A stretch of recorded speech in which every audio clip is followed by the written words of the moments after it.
What's up, guys? John here, back at it again with another movie review. Today we went and saw It Lives Inside Us, I believe it is, right? Yeah, It Lives Inside. I wasn't sure if it was within or inside.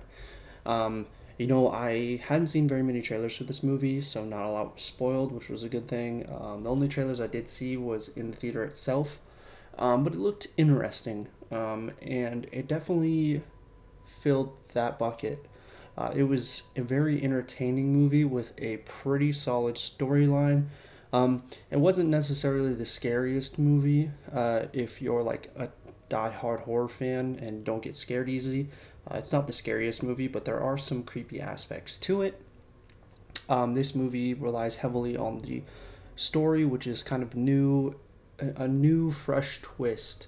New culture, new demonic beings, new ways of dealing with it that are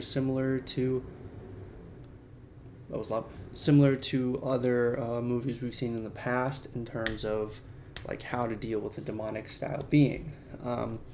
And it does a good job in not quite showing you what the creature is throughout most of the movie, which I like because that adds an edge to it. This movie does have some pretty decent acting from its main cast, I would say.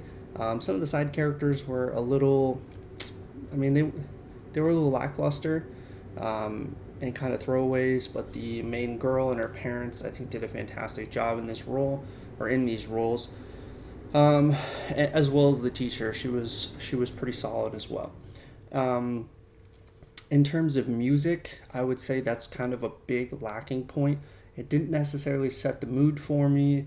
I think it could have made it scarier in that sense of having like a nice creepy aura always around, pushing the story forward with the mood changes and everything.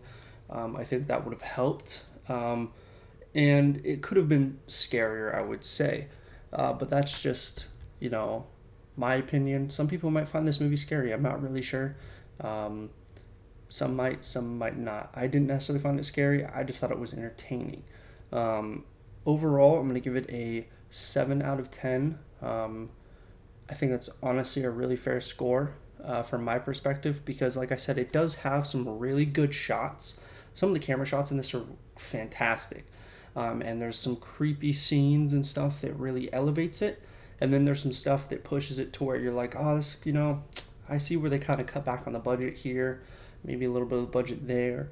I think in a really good, like a Blumhouse or an A24, someone like that, like a company like that could have really elevated this even higher than what Neon did. But like I said, I really enjoyed the movie overall. So 7 out of 10.